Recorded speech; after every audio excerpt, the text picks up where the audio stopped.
Hey everybody, welcome to the channel. Michael Noland here, and tonight we're going to talk a bit about the Grammys. Not too much. I have about as much respect for the Grammys as I do the Rock and Roll Hall of Fame, which is none. However, there was some interesting things there that went far beyond the Harry Sty in my eyes styles, and how they ever got there is Beyonce me kind of acts that are so prevalent on these type of shows. In an interview outside of the show, Mick Fleetwood talked about Fleetwood Mac. He said that Fleetwood Mac, as far as he was concerned, was probably over and done with.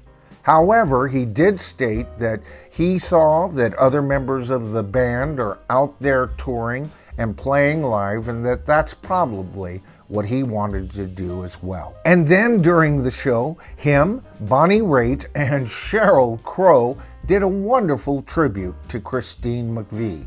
Of course, the show couldn't wait to do that. If Christine had died the day before this show, there would have been a tribute. Death sells, after all, doesn't it? But like I said, this whole thing got me to thinking, and here's my question to the tribe tonight. Is there yet a future for Fleetwood Mac? Now hear me out. First of all, Fleetwood Mac did not start off as this English/American band that many think they are. True, that's probably their most famous and successful lineup. Of course, I'm talking about when Mick Fleetwood, John McVie, Christine McVie, who had joined a short time earlier, added Lindsey Buckingham and Stevie Nicks. It was not only a change for this band, but it was the future. And I see just such a future as a possibility, and let me explain. You see, that tribute last night had Bonnie Raitt and Sheryl Crow. Now, you guys know what I think of Stevie Nicks. I think she has been the end of Fleetwood Mac, especially when she was behind getting Lindsey Buckingham kicked out of that band. Shortly after, Lindsey Buckingham and Christine McVie created one of the finest Fleetwood Mac albums, in my opinion, all on their own. But see, that's always been the nature of Fleetwood Mac.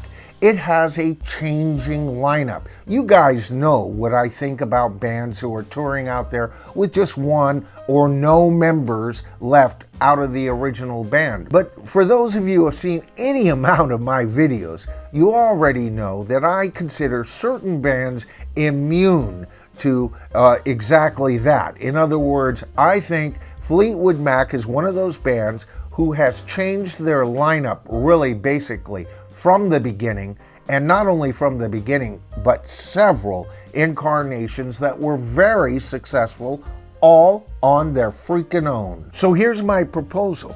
What if Mick Fleetwood, John McVie decided to bring back Lindsey Buckingham into the fold, and then add Sheryl Crow and Bonnie Raitt? You're back to two female singer-songwriters and one male singer-songwriter with the backing rhythm section of the great Fleetwood Mac. Now, these guys could continue doing Christine's songs for the crowd. That's fine. Obviously, they could. They did it the other night, didn't they? But with these two additional members, you've got female singer-songwriters who are not only great, but could add a completely different, almost country tinge to Fleetwood Mac. I think that would be a very interesting Fleetwood Mac to not only see, but I would look forward to such an album by those five individuals. And why not? Stevie Nicks is busy touring in and out with, I guess, Billy Joel. He's joining her for the stadiums, the only way that she can fill a stadium, and touring all on her own. Good riddance, fine. Now, don't get me wrong, I still say that Stevie Nicks is one of the greatest singer-songwriters of the rock genre. I just don't like the woman, and she's been more of an anchor that's just going to sink an already failing ship than she's been anything else. She's overstayed her time. She's had far too much power in that band of late. And let's get back to a band that could create brand new material, a new incarnation, no doubt, and yet a band that could deliver Christine McVie's vocals so that the fans, the general fans, will still hear what we have come to know as Fleetwood Mac.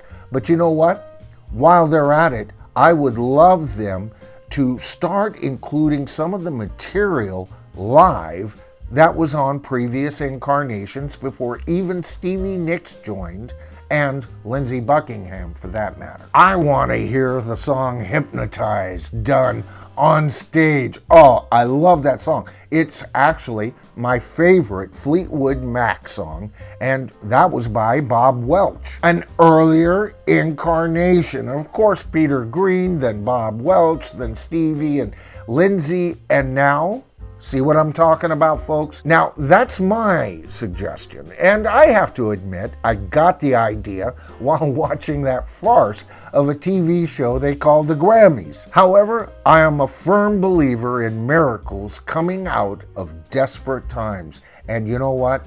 I think we still need Fleetwood Mac on the touring circuit, but I also want them to be creating brand new music.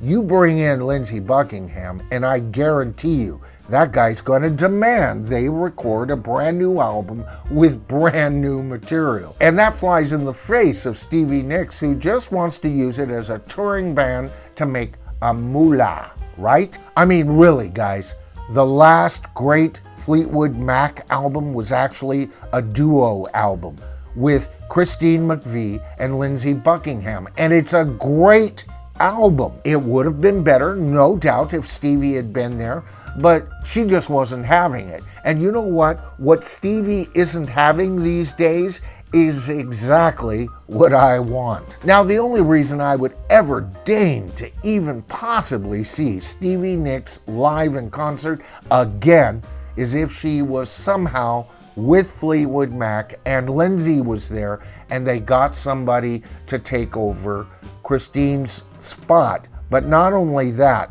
Christine's spot as a songwriter, and you need somebody major for that. And you know what? Both Bonnie Raitt and Sheryl Crow are major players.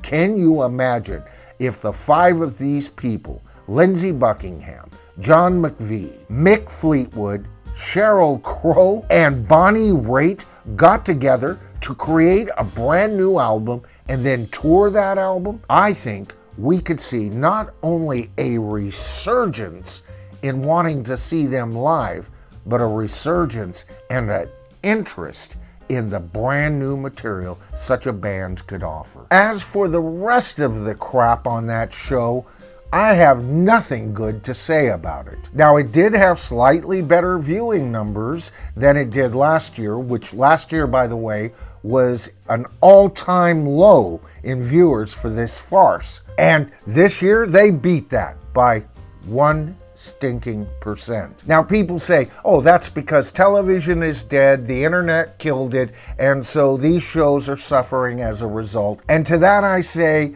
denial isn't just a river in Egypt. Those people are in a state of perpetual denial, and of course, they're victims. The internet killed us. The internet killed us. Enough of this nonsense.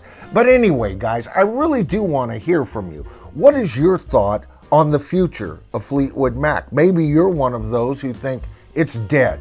Just let it die. Enough is enough. Or maybe you've got different ideas than I. These aren't the only two that could plug in to Fleetwood Mac and create a resurgence. One final, marvelous incarnation of Fleetwood Mac is all we're praying for, right? All right, guys, that's the video for tonight. Real quick, but you know what? If you enjoyed it, before you go, if you could hit that like button. That helps the YouTube algo fiendish thingy better identify the channel to an audience that's a bit larger than what we are already getting. And guess what? The tribe grows as well. And of course, that encourages even more comments. And as I've said many times on this channel, that's where the heartbeat for this channel is. I want to hear from you guys. What are your suggestions? Let Fleetwood Mac die, or create yet one more marvelous incarnation? They've proven they can do this so many times. This is the one band that I would be interested in seeing that happen with. All right, I'm Michael Nolan. This is The Bottom Line. And of course, guys, we are the tribe. I mean that. And I'll see you in the next video.